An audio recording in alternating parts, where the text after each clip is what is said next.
Look at this position, the white and black pieces. They have been shuffled on the back ranks. So that means it's time for freestyle chess. And after the huge success last year, well, the competition is now taking place in a series of events. It's the Freestyle Grand Slam 2025 with some of the world's best players competing, including Magnus Carlsen, reigning world champion. Classical chess, Gukesh is there, but the entire top players, Nakamura, Caruana, so many other, Abdusattorov, they're all there. And it's going to be a very exciting event. Well, the first leg of the series is taking place in Weissenhaus in Germany. And well, it starts in a group stage with 10 players. They play all against each other in a rapid format. The game we are going to look at is 10 minutes plus 10 seconds increment. Later on, after the group stage has been completed, the players move on to the knockout phase in which classical chess is going to be played. And well, that's going to be very interesting as well. But first, it's time for the rapid section. And we have a banger as a start with Magnus Carlsen playing with the white pieces against Hikaru Nakamura. Well, in the meantime, you got a chance to look what is happening at the starting position. Of course, also the players have to think of what is actually happening here right now. But let's dive straight into the action. That is what freestyle chess is all about. To avoid opening theory and just get a beautiful, fascinating game of chess. Well, here we go as Magnus Carlsen starts the game here with 1d4. Well, that's like in normal game as well. The bishop and queen and the rook, they can join play very soon. But after the move d5 by Nakamura, Magnus goes for f3.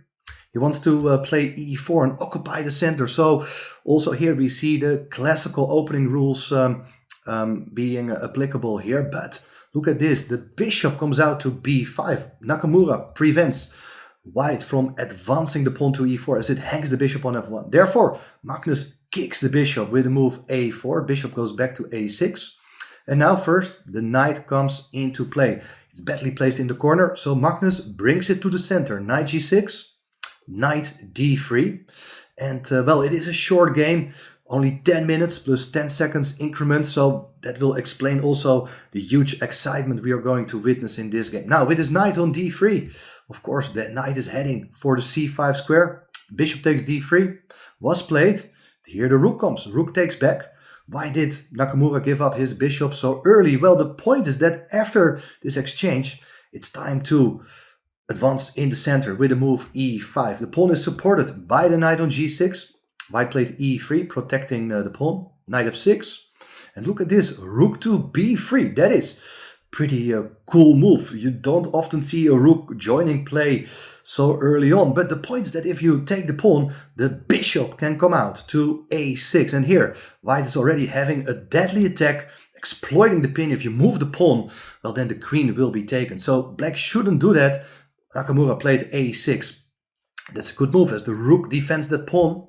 And now white comes up with a remarkable idea. Played here the move g4, super ambitious, intending to kick the knight away. But rather than doing something about that, Nakamura played here the move c5, adding pressure to the pawn on d4 and preparing either the queen or bishop to join play. Well, after taking with the pawn, queen takes c5 was played, and the knight comes into the game as well. Bishop to d6. And now knight to g3. Well, this is actually a funny moment to remind you of the rules in freestyle chess, formerly known also as Chess 960 or Fischer Random. Of course, the question is, what can the kings do? Well, it is possible here to castle kingside. Look at that remarkable swing of the king. It was not played, but definitely that is what players are thinking about. It was not played probably because after something like knight f5, there are these ideas to go bishop b4. And because of all these pieces on that same diagonal, well, there are quite some problems for black. Well, therefore, after knight g3, instead of castling, knight e7 was played. The knight covers that square, so white cannot really jump there. Rook to c3. Attacking the queen, and the queen goes back all the way to a7. But now white advances here with the move a5. And it's actually quite difficult here for black to see how he is going to bring his king into safety, how to get that rook from a8 into the game as well. First, bishop b4, attacking the rook. The rook goes away to b3. Bishops are coming off the board. And now knight to c6. So the knight is looking pretty okay. And now also we have already seen how it works with castling kingside. White could also have considered here, for instance, to castle queenside. So in both cases, it's very simple. Your king ends up on the same square as in normal chess. But, well, it was not played. I mean, you don't have to castle, of course. So what Magnus did instead, he played here the move g5, attacking the knight on f6. The knight goes back to d7. And here it is bishop a3. Who knows, maybe on a good day you want to trade off the bishop for the knight, but at least white is exerting pressure. Queen comes back to c5, centralizing the queen. And here it is knight h5, attacking the pawn. If you do advance the pawn, a clever idea could be to take on d7 and then the knight comes in to f6 to hit the rook and the pawn. So that is not what you want as black. So Hikaru instead went for the move queen f8. Remarkable move. The queen goes back all the way to defend that little pawn. White played the move f4, trying to open up the position to be able to hit the black king later on. But the knight comes into c5, attacking the rook, and white moves his rook to b6. That's a remarkable idea. What is the rook going to do there? King a7 was played, so the king didn't castle. It is trying to connect the rooks in this way. The king is, you can actually say it is sort of artificially castled here. Pawn takes e5. Black is going to take back with the knight, but here the queen comes into the game. For now, everything is well protected. White is not threatening mate on b7 as the pawn is defended by the knight on c5. Rook a b8 overprotecting that pawn. But look at this. Knight takes g7. That's a cool idea. The queen, if it does take the knight, white is able to take the knight on c5. So instead, black decides to keep that queen on c5 to support that piece. Instead, the knight goes to c6, attacking the queen. If the queen goes away, well, keep in mind that the knight on g7 might be hanging. So therefore, queen a3, staying in touch with the knight on c5. But here, despite having won a pawn, it is Nakamura who opens up the center here with the move d4. Pawn takes d4, rook takes d4. And you can see that black's rook is super active. The knight goes back to f5 to attack the rook. And there are so many options. It's absolutely not clear what's going on. You may consider a check on d1. You may consider dropping back with the rook to d5, all interesting, but I don't really like what happened in the game. There followed rook a4, attacking the queen, gaining a tempo, very logical, but the queen goes to g3, it goes to the other side of the board. It's absolutely safe. Now, after taking on a1, white has actually solved the problem of that rook in the corner. It's no longer there, it has been exchanged, and if you compare especially the major pieces, it's clear that white is more active. Now black has the possibility to take the pawn on a5, but it does allow the rook to swing over. And here again, I do feel that white is more active. Also, the pawn on f7 is quite weak, so knight d6 could be an idea. Anyway, the pawn was not taken. There followed this move, queen to d8. Black, Nakamura, as always, is trying to play as actively as possible. He's looking for the possibility to give a check and take the pawn on c2. But now, one of the most exciting moves of the game was played by Magnus Carlsen. He played here the move queen to g1. Fantastic idea to attack that knight on c5. If you, for instance, take on a5 here with the idea that you can take the rook next, well, the trick is that you can play rook d6. This must have been calculated by both players. Here you see the queen is under an attack. Also, the knight on c5 is threatened to be taken. If you do protect with queen c7, there is b4, and the knight on c5 will be gone because of that pin. Anyway, you understand that that pawn on a5, it cannot be taken. Queen d5 was played in the game, but anyway, there follows here the move b4 as white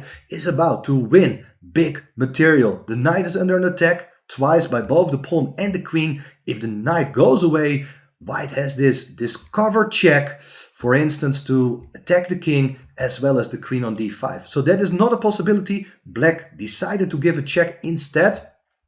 King goes away. And now it is rook to c8 on the board. I mean, there's not a better solution here. There are various ways of playing. To be honest, I feel that queen takes c5 is by far the easiest move. But Why was this not played by Magnus? I think in time trouble, he was probably getting scared of this idea of knight takes b4 check. And the queen is hanging, and if you do take on b4, there's rook takes c2. If you have to decide in a split second, this looks incredibly dangerous with the queen and rook covering a lot of squares. However, after something like king b1, everything is perfectly under control. Not played in the game, Magnus decided to take with the pawn, but that gives black a chance to play here the move queen to c3 with threats against the weak white king. Rook went back to b3, trying to consolidate, and well, different possibilities here. Maybe a knight check on b4, it's super interesting, but they're followed queen takes c2, and well, again, a logical move would be rook b2, but there are a bunch of checks and it's difficult to evaluate the consequences. Does black have a perpetual or too many threats? In any case, rook b2 was not played, king a3 on the board, but here also now white's king's position is not secure. There are ideas to get a rook into the game, something like rook e8 followed by rook e2, threatening checkmate. That could be a nice plan, but knight takes a5 was played, threatening also mate in one. The rook is under pressure, but white ignores it with c6, discovered check. Once again, king goes back to b8, and now it is queen to g3 with check. The rook blocks on c7, and now the rook goes to c3. Beautiful coordination of white's pieces. Note that the queen is defending the rook, but all white's pieces are perfectly defended. So that is where you see the real chess strength coming into place. A super difficult position with both players low on time. They followed here this move, queen to b1, and God knows what is going on here in this position. White is a piece up, but it does take time here to consolidate your position. But Magnus is Magnus, and he came up with a brilliant idea. He played the move knight d4. The knight is helping out in defense. And why is this move so important?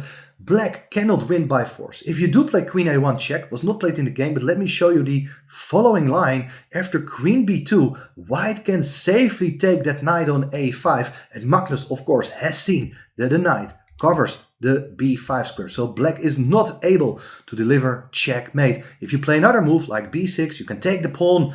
You have a bunch of checks with the queen, but the king will walk out of it. And note that the rook on c7 is pinned, is not able to give a check to the white king. Therefore, instead of queen a1, Nakamura played here b6 first to take away the pressure against that pawn. And here the pawn is supporting the knight, but the queen comes in to d6. Beautiful centralization. Queen a1 check, king to b4, and look at this, if you do give a check here on b2, you can just block with a knight, everything is under control, and white is a piece up and will win the game. Instead, Nakamura tried a very funny idea. He played this move, knight to b7. I mean, how do you come up with this move? You're attacking the queen with the knight, and the pawn cannot take on b7 because of queen takes c3, and the rook defends the queen. Instead, Magnus solves this position instantly with beautiful combination. There is the move queen f8 check. You cannot block with the rook as the bishop covers that square, so the king gotta go to a7. And now the killer blow is knight to b5 check. And black resigned. I mean, it is not made yet. The king cannot move. However, it is pawn takes b5, which is the only move, was not played, as there is a rook a3 with a double attack. White is winning the black queen, and of course that is something you don't have to play out against world's #1. So in my opinion, this was an incredibly exciting game.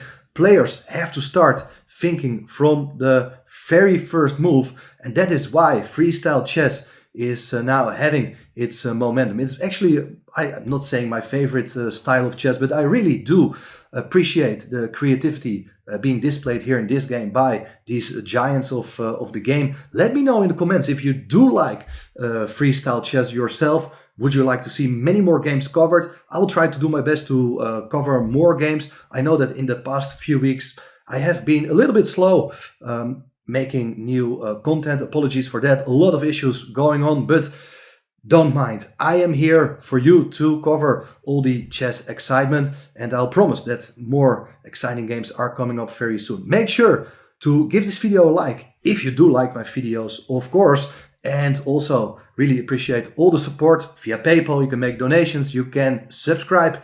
That's what I actually really need, guys. More subscriptions to the channel. Really appreciate all your support. Thanks for that, and I will see you very soon again.